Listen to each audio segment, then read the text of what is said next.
오늘도 우리 하나님이 저와 여러분에게 복 주시고 은혜 주시는 복된 주일 은혜의 하루 되시길 먼저 주님의 이름으로 간절히 축원드립니다. 맨체스터 유나이티드 감독이었던 알렉스 퍼거슨 감독이 1500경기 이상을 경기했었습니다. 그리고 2013년 5월 마지막 경기로 은퇴했습니다. 종종 방송에 보면은 운동 선수들이 이 긴장하거나 이 경기 앞에 마음에 이제 이 진정을 시키기 위해서 하는 행동 중에서 껌을 씹는 걸 자주 보게 됩니다. 자신의 마음을 진정시키기 위해서입니다. 이 퍼거슨 감독도요, 경기 중에 늘 껌을 씹었는데 이 마지막 경기 때 평소처럼 껌을 씹고 그 껌을 그 벤치 아래 붙였습니다. 그런데 관중석에 있던 한 관중이 그것을 유심히 보고 있다가 경기가 다 끝난 후에 이 벤치로 달려갑니다. 그리고 퍼거슨 감독이 씹었던 껌을 떼어서 집으로 가져갑니다. 그 껌을 액자에 넣고 경매에 올렸습니다. 그런데 놀라운 것은요, 이 씹고 버려진 그 껌이 무려 6억 6천만 원에 팔려나갑니다. 사람들은 적은 돈을 껌값이라고 말하지만은 씹던 껌값이 무려 6억 6천만 원이었습니다. 여러분, 씹던 껌이 비싸게 팔렸던 이유는요, 그 껌의 가치 때문은 아닙니다. 만약 제가 저희 딸들에게 껌이 좀 딱딱해 보이니까 열심히 제가 씹어서 그걸 부드럽게 만들어서 제 딸의 입에 넣어준다고 하면요, 제 딸이 고맙다고 말하지 않을 것입니다. 분명 저의 턱이 붓도록 힘들게 씹어준 껌이지만은 아마 고맙다라고 그런 말을 듣기보다는 더럽다는 말을 듣게 될 것입니다. 그런데 똑같은 껌이지만은 씹고 버려진 껌이 비싸게 팔렸던 것입니다. 그 이유는요, 껌의 가치 때문이 아니라 그 껌을 씹었던 사람의 값 때문입니다. 여러분, 가치 없어 보이는 껌도요, 누가 씹었느냐에 따라 그 가치가 달라지더라는 것입니다. 그런데 사람들은요, 우리가 살면서 가치를 모르고 살아갈 때가 참 많이 있습니다. 어떤 사람이 사람의 피부와 뼈의 성분을 가지고 사람의 가치를 계산합니다. 사람의 가치가 대략 10,000원 정도였다라고 그렇게 말하는 글을 보았습니다. 아니, 어떤 사람은요, 성인을 기준으로 좀 더 우리 몸의 성분을 좀 더 조사했는데 약 35리터의 물과 30kg의 탄소화합물 그리고 여러 가지 성분으로 이루어졌기 때문에 우리 몸을 이 원소분해한 그 화학 성분 가격으로는 약 그래도 10만 원의 가치가 있다라고 그렇게 말한 그런 글도 본 적이 있습니다. 하지만 사람들의 가치 선정 기준은요, 다 틀린 것입니다. 왜냐하면 우리를 만드신 하나님만이 우리의 올바른 가치를 알고 말씀하시기 때문입니다. 여러분, 하나님은요, 우리 인생을 존귀한 인생으로 창조하셨습니다. 하나님께서 우리를 어떤 것으로도 비교할 수 없는 존귀한 인생이라고 말씀하십니다. 세상 사람들이 명품이라고 말하는 그 어떤 명품과도 저와 여러분이요, 비교할 수 없는 하나님의 걸작품이라고 말씀하십니다. 우리 한번 옆에 분하고 인사하시겠습니다. 하나님의 명품이십니다. 여러분, 우리는요, 모두 하나님의 존귀한 인생이라고 성경은 말씀하고 계십니다. 하나님께서 여러분을 존귀하게 여기시며 가치 있는 인생이라고 말씀하셨기 때문입니다. 여러분, 성경에서 하나님께서 모든 사람을 만드셨다고 성경은 말씀하십니다. 하나님께서 믿는 사람은 친히 만드셨고 믿지 않는 사람들은 벌레가 자연스럽게 진화되어 인간되었다라고 말씀하지 아니하십니다. 모두 하나님의 형상대로 지어진 존귀한 인생이라고 말씀하십니다. 그러나 사람들은요, 자신의 가치를 모르고 살아갑니다. 아니, 우리 믿음의 성도들조차도 우리는 우리의 인생의 올바른 가치를 잊어버립니다. 하나님께서 우리를 존귀하게 만드셨고 우리는 그의 지으심을 받은 존귀한 자라고 성경은 오늘 말씀하고 계십니다. 여러분, 하나님의 존귀한 인생이심을 우리의 늘 인생 가운데 기억하며 또 복된 저와 여러분의 삶이 되시기를 먼저 주님의 이름으로 간절히 축원드립니다. 그렇다면 하나님께 존귀하게 지음받은 우리를 왜 하나님은 또 성경은요, 가치 있는 인생이라고 말씀하고 계실까요? 첫 번째는요, 구원의 선물을 받았기 때문입니다. 우리 8절과 9절 말씀 다시 한번 함께 읽어보도록 하겠습니다. 너희는 그 은혜에 의하여 믿음으로 말미암아 구원을 받았으니 이것은 너희에게서 난 것이 아니요 하나님의 선물이라. 행위에서 난 것이 아니니 이는 누구든지 자랑하지 못하게 함이라. 성경은 저와 여러분의 인생을 가치 있는 인생이라고 말씀하고 계십니다. 그 이유가 하나님께서 저와 여러분에게 구원을 선물로 주셨기 때문이라고 말씀합니다.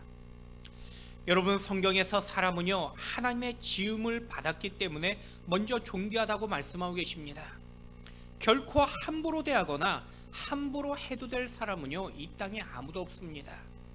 가난과 부유함, 남녀노소, 출생과 지역 때문에 차별받아도 될 인생은요, 아무도 없다라고 말씀하고 계십니다. 분명 하나님이 만드신 존귀한 인생들이기 때문입니다. 그러나 믿음의 자녀는요, 불신자보다 더 값진 인생이라고 말씀하십니다. 그 이유는 바로 구원이라는 하나님의 선물을 받았기 때문입니다. 하나님의 구속 대가로 얻은 그 생명값을 하나님의 자녀들은요, 이미 얻었기 때문인 것입니다. 여러분은 마치 가치 있는 인생에서 이제는 더 존귀한 인생으로 되었다라고 말씀하고 있는 것입니다. 그것이 바로 구원의 가치인 것입니다. 여러분, 세상에서도요, 저와 여러분과 똑같은 사람은요, 단 한 명도 없습니다. 더불어 생명이 소중한 이유는 세상에서 한 번만의 기회가 우리에게 주어졌기 때문입니다. 그래서 사람들은요, 세상의 생명으로 끝나면은 이 인생이 끝이라고 그렇게 여기기도 합니다. 하지만 죽음 이후에도 생명이 있다라고 성경은 우리에게 말씀하고 계십니다. 그런데 그 생명은 우리의 죄로 인하여 이제 지옥에서 영원한 심판을 받는, 아니 생명이라고 말할 수도 없는 그런 죽음보다 더 험한 그러한 심판만이 남은 그런 생명이었습니다. 그래서 우리는 죽음 이후에 저 영원한 생명에서 반드시 구원받아야 되는 인생들입니다. 그래서 구원을 받는 방법은 오직 한 가지밖에 없음을 성경은 말씀하고 계십니다. 만약 구원받는 길이 수천 가지 방법이 있었다면 이미 그 구원의 가치도 별로 있지 않을 것입니다. 그러나 구원의 길은요, 오직 예수 그리스도 외에는 없다라고 우리에게 말씀하고 계십니다. 그래서 구원의 가치가요, 값진 것이라고 말씀하십니다. 우리 사도행전 4장 12절 말씀 함께 읽어보도록 하겠습니다. 다른 이로서는 구원을 받을 수 없나니 천한 사람 중에 구원을 받을 만한 다른 이름을 우리에게 주신 일이 없음이라 하였더라. 세상 사람들은 구원을 다양한 방법으로 얻을 수도 있다라고 그렇게 여깁니다. 그러나 중요하지 않습니다. 오직 성경의 말씀이 우리에게 중요하기 때문입니다. 성경은요, 오직 예수 그리스도 외에는 우리에게 생명의 길, 구원의 길은 주어진 것이 없다라고 말씀하고 계십니다. 그런 구원을 하나님께서 여러분에게 친히 선물하셨습니다. 여러분, 이 땅의 모든 사람이 다 구원받지는 못합니다. 아무리 훌륭한 인생을 살아가고 심지어 나라를 구한 그러한 공덕을 쌓았을지라도 그 인생은 자신을 구원하지 못합니다. 그것이 바로 우리의 연약한 인생의 모습이기 때문입니다. 구원은요, 오직 하나님만이 우리에게 베푸시는 선물인 것입니다. 세상의 많은 선물을 사람이 사람에게 줄 수 있지만은 구원만큼은 오직 하나님께서 여러분에게 주시는 유일한 선물이라는 것입니다. 만약 제가 오늘 삼성그룹 이재용 부회장에게 찾아가세요. 삼성그룹을 제가 100만 원 정도 돈이 있으니까 그 돈 주고 삼성그룹 나에게 넘기라고 하면요, 이재용 회장이, 이 부회장이 100만 원 받으면서, 덜썩 받으면서 저에게 당장 넘기겠다고 아마 그러지 않을 것입니다. 아마 제가 제안한 그 100만 원 때문에 밤새도록 고민하고 이거 넘겨야 될까 말아야 될까 고민하지도 않을 것입니다. 왜냐하면 100만 원이 삼성그룹과 바꿀 만한 가치가 안 되기 때문입니다. 조금도 고민하지 않고요, 아마 경비 불러서 저를 쫓아낼 것입니다. 여러분, 저에게는요, 분명 100만 원은 큰 돈입니다. 가치 있는 돈입니다. 하지만 이재용 부회장은요, 삼성그룹과 바꿀 만큼의 가치를 가지고 있는 돈은 아니란 것입니다. 사실 삼성 주식 몇 주만 팔아도 아마 100만 원이 넘을 것입니다. 마찬가지로 하나님에게 저와 여러분의 그 착한 일이 하나님에게 큰 영향을 주거나 어떠한 특별한 의미가 되지는 못하는 것입니다. 우리가 모두 죄인이기 때문에 우리의 의로움은요, 사실 하나님 앞에 아무런 그러한 의미가 아니라는 것입니다. 그러므로 구원은요, 우리의 힘이 아닌 오직 예수 그리스도의 그 은혜가 필요한 것입니다. 우리의 어떤 노력이나 어떤 행위의 결과가 아닌 것입니다. 그래서 우리가 읽었지만 본문 9절에서 누구든지 그 구원함을 자랑할 수 없다라고 말씀하고 계신 것입니다. 내가 구원받았다고 내가 뽐내고 스스로에게 영광 돌릴 수 있는 그런 모습이 아니란 것입니다. 하나님께서 주신 구원은 내가 구원을 위해서 아무것도 행한 것이 없기 때문입니다. 여러분, 세상의 종교와 기독교의 차이는요, 많이 있지만 그 중에서도 그 중심을 보면 간단합니다. 세상 종교는요, 하라와 하지 말라라는 그 말에 초점을 둡니다. 불교는요, 고행이라 불리는 일을 수행해야 합니다. 힌두교는요, 카르마라고 불리는 업보를 행해야 합니다. 유대교는 율법을 준수하며 이슬람교는요, 법전을 지킴으로 자신의 수고를 인정받아야 되는 것입니다. 하지만 기독교는요, 하라와 하지 말라라는 이 말의 핵심이 아닙니다.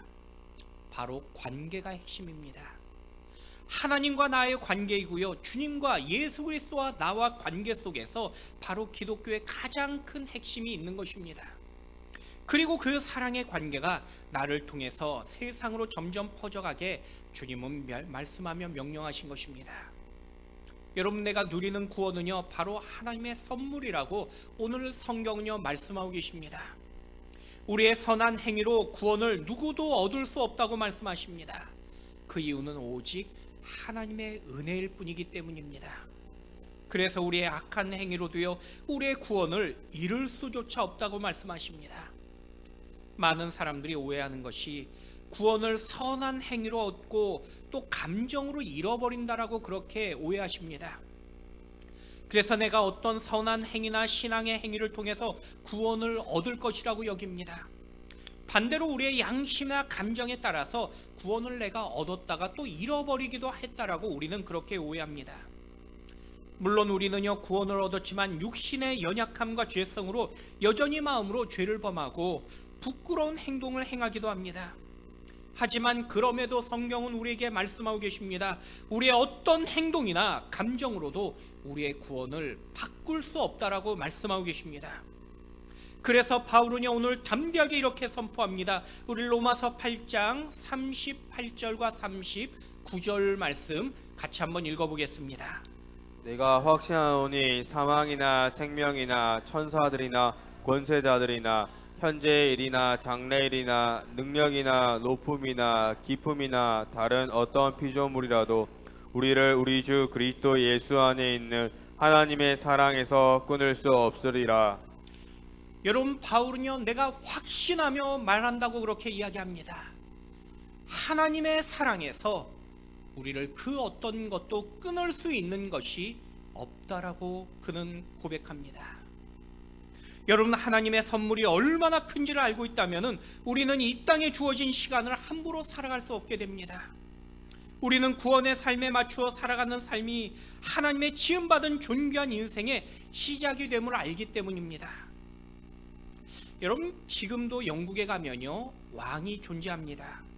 찰스 3세 왕은 명예직이지만 분명 영국의 최고 통치자이며 서열 1위가 됩니다.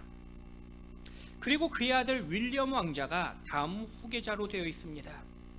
그런데 윌리엄 왕자가 종처럼 살아간다고 해서 윌리엄 왕자가 종이 되지는 않는 것입니다. 물론 왕자의 모습이 아니기 때문에 비난받을 것입니다. 왕자이기 때문에 반드시 왕자다운 삶을 살아야 하는 것이 그의 의무이며 특권이기 때문입니다. 아무리 지금은 왕이 아닐지라도 왕자는요, 왕자처럼 왕자답게 살아가는 것이 마땅한 모습인 것입니다. 앞으로 왕이 될 그 시간을 기대하며 준비하며 살아야 하기 때문입니다.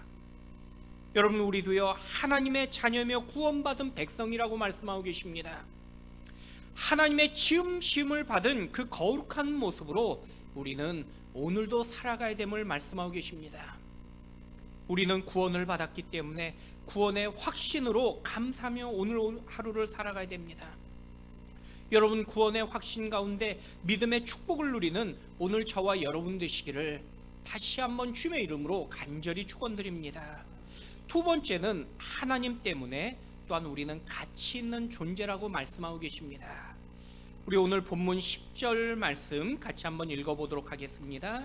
우리는 그가 만드신 바라 그리스도 예수 안에서 선한 일을 위하여 지으심을 받은 자니 이 일은 하나님이 전에 예비하사 우리로 그 가운데서 행하게 하려 하심이니라. 여러분, 10절 상반절 보시면은 우리를 하나님이 친히 만드셨다라고 말씀하십니다. 그런데 이 말씀을 영어 성경에서 보니까요, 본문을 하나님의 걸작품으로 만드셨다라고 말씀하고 계십니다. 즉 저와 여러분은 하나님의 명작이며 명품이며 걸작이라고 말씀하고 계신 것입니다. 여러분, 하나님의 좋은 작품이 내 인생이라는 사실을 늘 기억하시며 우리의 삶 가운데 기쁨과 감격이 넘치는 여러분 되길 축원드립니다. 어느 통계를 보니까 우리나라 국민의 98%는요 자기 외모에 불만족스러워한다라는 그런 통계를 보았습니다. 그래서 사람들은 내 모습을 보고 내 삶을 보면서 하나님을 원망하기도 합니다. 심지어 하나님께서 아무 계획 없이 나를 만들었고 나를 여기에 두셨다라고 그렇게 여기기도 합니다. 그러나 성경에 보시면요, 토기장이도 작은 그릇 하나를 만들 때에 아무 계획 없이 대충 만든 것이 아니라고 말씀하십니다. 그릇 하나를 만들어도요 준비하고 그 쓰임을 생각하며 토기를 만든다고 말씀하고 있기 때문입니다. 어떤 토기장이도요 대충 진흙 바르다가 떨어뜨린 것이 그릇되었다라고 말씀하지 않습니다. 하물며 하나님은요 자녀인 우리를 향하여 크고 놀라운 계획과 그리고 생각 그리고 소망을 담았다라고 말씀하고 계십니다. 우리를 어떻게 만들고 어떻게 사용하실지를 이미 주님은 모두 계획하셨다고 성경은 말씀하십니다. 여러분, 하나님께서 완전하신 하나님의 계획 속에서 여러분을 만드셨고 우리의 인생을 지금도 인도하고 계심을 여러분 믿음으로 확신하기를 축원드립니다.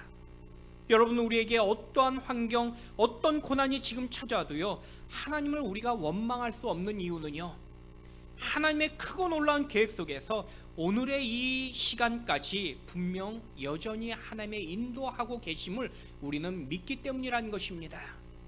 내가 분명 당장 이해하기 어렵지만은 지금의 이 어려운 상황까지도 주님은 여전히 계획하며 우리를 인도하고 계신 것입니다. 마치 토기장이도 진흙을 불에 넣을 때에 아무 때나 불 속에 던져넣지 않는 것입니다. 진흙이 불에 감당할 수 있도록 유약을 먼저 바르고 깨지지 않도록 조심스럽게 처리한 다음에 여러 번 불에 넣었다가 빼는 것입니다. 마찬가지로 하나님께서 저와 여러분의 인생을 대충 계획하시고 우리의 삶을 준비하신 것이 아니라는 것입니다. 하나님께서 보실 때에 가장 좋은 방법으로 오늘도 우리 인생을 인도하고 계시기 때문입니다. 그리고 그 상황 속에서 여전히 저와 여러분을 또 섭리 가운데 붙잡고 계신 것입니다. 여러분, 내가 나를 볼 때 가치 없는 인생처럼 보일지라도요 하나님은 여전히 저와 여러분을 가장 존귀한 자라고 말씀하고 계십니다. 우리 눈에 보이는 지금의 환경과 조건 때문에 여전히 내 인생이 시시해 보이며 가치 없어 보일 수도 있습니다. 그러나 여전히 다듬어지지 않았으면 내 생각과 보이는 것이 다를지라도 하나님의 그 계획 가운데 내 인생이 달려가고 있다고 성경은 말씀하고 계십니다. 하나님은 이 시간에도 저와 여러분을 향해 분명한 청사진을 가지시고 우리를 다듬고 완성해 가고 계신 것입니다. 그래서 우리의 성품이나 삶이 여전히 부족할지라도 낙심하지 않는 이유는 주님은 가장 아름다운 모습 또 가장 아름다운 그러한 하나님의 그 뜻 가운데 우리를 다듬어가며 우리를 인도하고 계심을 믿기 때문입니다. 여러분, 믿음의 사람은요 이 자리에서 또 이곳에서 만족하며 끝내는 인생이 결코 아닙니다. 우리는 내일을 꿈꾸며 오늘의 삶을 살아가는 사람들입니다. 하나님의 가장 좋은 때와 그 때를, 그 시간을 믿고 살아가는 것이 바로 믿음의 자녀들의 마땅한 모습이라는 것입니다. 여러분, 우리는요 여전히 왕의 모습은 아닙니다. 그러나 분명 앞으로 그리고 저 천국의 하나님 나라의 왕이 될 것이라고 성경은 말씀하고 계십니다. 그래서 우리는요 하나님의 명품 의식을 가지고 살아가야 되는 것입니다. 하나님의 지으심 때문에 가장 가치 있는 인생임을 여러분 늘 기억하시고, 오늘도 믿음으로 승리하며 하나님 안에 소망을 꿈꾸는 저와 여러분 되시기를 우리 주님의 이름으로 간절히 축원드립니다. 마지막 세 번째는요, 가치 있는 인생이기 때문에 우리는 또 가치 있는 삶을 살아야 됨을 말씀하고 계십니다. 우리 10절 말씀 다시 한번 읽어보도록 하겠습니다. 우리는 그가 만드신 바라 그리스도 예수 안에서 선한 일을 위하여 지으심을 받은 자니, 이 일은 하나님이 전에 예비하사 우리로 그 가운데서 행하게 하려 하심이니라. 오늘 성경에 하나님이 우리를 존귀하게 만드신 이유는 저와 여러분을 착한 일을 하기 위함이라고 말씀하십니다. 물론 앞서 말씀드렸듯이 우리의 이러한 착한 일, 선한 행위로 구원을 얻는 것은 아닙니다. 구원받기 위해 착한 일을 하는 것이 아니라 이제는 구원받은 자로서 마땅히 구원의 그 행동, 착한 일을 해야 된다라고 말씀하고 계신 것입니다. 구원받은 자녀는요 반드시 주님의 자녀로서 선한 일을 해야 하기 때문입니다. 그래서 성경은요 우리에게 오늘 믿음의 행함을 강조하며 말씀하고 계신 것입니다. 여러분, 어떤 부모도요 자녀가 잘못했다고 호적에 지우고요 착하다고 호적에 남기는 부모는 아무도 없을 것입니다. 결코 어떤 부모도 자녀가 불효한다고 호적에서 지우는 부모는 없더라는 것입니다. 그러나 자녀가 효도하고요 선하게 잘 살면요 부모에게 큰 기쁨이 되는 것입니다. 자녀의 칭찬 듣는 삶은 부모의 기쁨이 되어지는 것이고 부모의 또 영광이 되는 것입니다. 마찬가지로 하나님은요 저와 여러분이 선한 행위를 하지 않는다고 저와 여러분의 그 구원을 취소하거나 생명책에서 지우시겠다고 말씀한 건 아닙니다. 하지만 성숙한 하나님의 자녀는요 하나님을 마땅히 기쁘게 하기 위해서 우리는 노력하며 살아가는 것이 성숙한 자녀의 모습이라는 것입니다. 그것이 바로 믿음의 착한 일이라고 말씀하고 계십니다. 그래서 믿음의 행함을 마지막으로 오늘 우리에게 명령하며 말씀하고 계신 것입니다. 여러분, 행함이 없는 믿음은요 마치 건물을 건축하면서 기초공사 없이 무작정 높이만 올리고 있는 것과 같습니다. 그러면 그 건물은요 곧 무너질 것입니다. 그래서 기초가 중요하고요 뿌리가 중요한 것입니다. 마치 믿음을 뿌리라고 말한다면 그 행함은 열매라고 성경은 말씀하고 계십니다. 또 믿음이 태양이라고 말씀하신다면 행함은요 햇빛과 같이 비춤이라고 말씀하고 계십니다. 믿음이 오른발이라고 말씀한다면 행함은요 마치 왼발과 같다라고 말씀하고 계십니다. 물론 교리적으로 믿음이 먼저입니다. 그러나 이 땅에서 참다운 성도의 모습은 믿음과 행함이 동시에 일어날 수밖에 없음을 우리에게 말씀하고 계십니다. 마치 노젓는 배에서 뱃사공이 한쪽로만 열심히 저으면요 그 배는 한쪽으로만 빙빙 돌아갈 것입니다. 마찬가지로 한편의 노가 믿음이라면 다른 한편의 노는 우리에게 행함이라고 오늘 본문 마지막에 말씀하고 계신 것입니다. 믿음과 행함이 함께 갈 때 바로 설 수 있으며 바로 나갈 수 있는 것입니다. 믿음의 선한 행위는요 하나님이 기뻐하시는 모든 일을 우리에게 행하는 것이라고 말씀하고 계십니다. 때로는 믿음의 선한 행위가 우리에게 손해 같으며 우리에게 무익해 보일지라도 마땅히 하나님 나라를 위하여 우리에게 믿음의 그 행함을 감당하라고 말씀하고 계신 것입니다. 여러분, 주님이 우리를 구원하신 이유는요 나 혼자 천국 가도록 그 위함이 목적이 아니라는 것입니다. 나를 구원하심으로 나를 통해 이제는 더 많은 사람들에게 주님을 알게 하는 그러한 우리에게 사명을 주신 것입니다. 그런데 그 방법이 저와 여러분의 말과 행동을 통해서 하나님을 나타내는 것이며 하나님의 영광을 나타내는 것이라고 우리에게 말씀하고 계신 것입니다.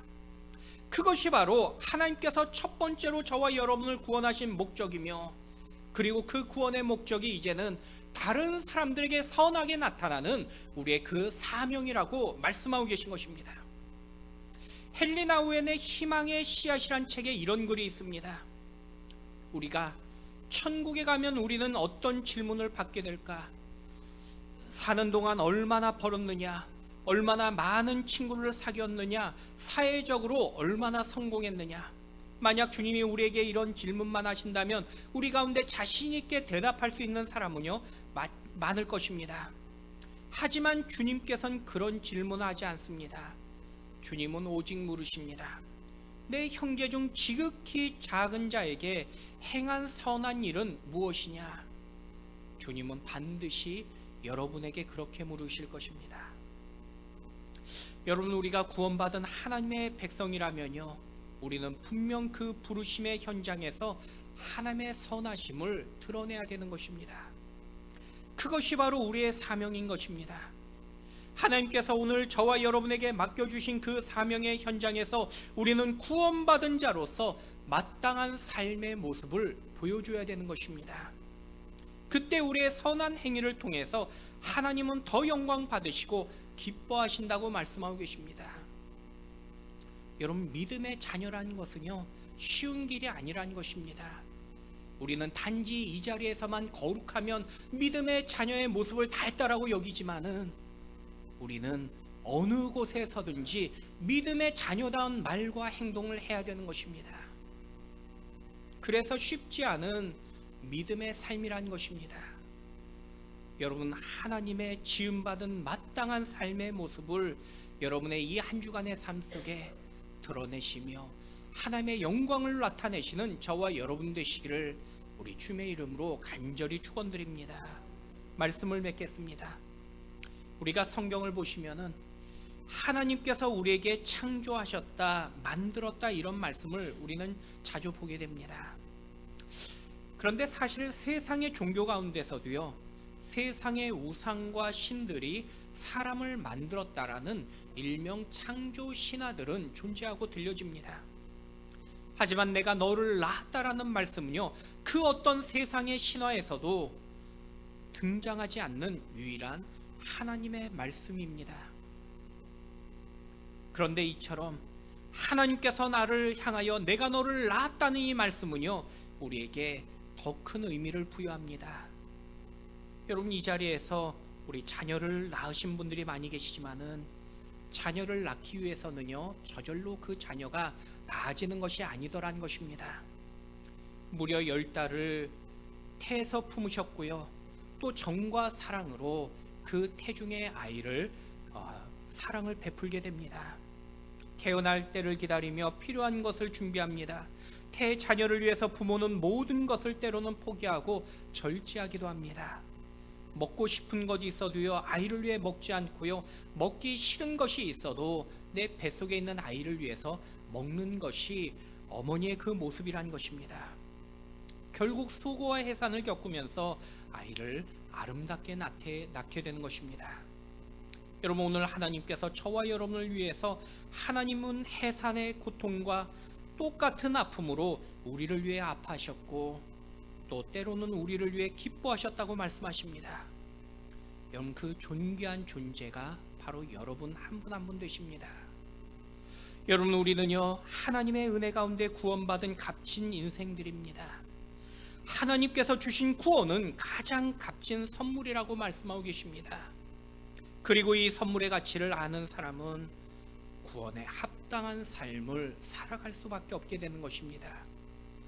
믿음의 선한 행위로 주어진 시간과 장소에서 선한 영향력을 나타내는 인생들이 될 수밖에 없는 것입니다. 여러분, 복음과 착한 행실을 통해 하나님의 명품 인생들임을 늘 기억하시며 이 한 주간에도 주님이 기뻐하는 여러분의 선한 믿음의 언행이 되시는 여러분 모두가 되시기를 우리 주님의 이름으로 간절히 축원드립니다.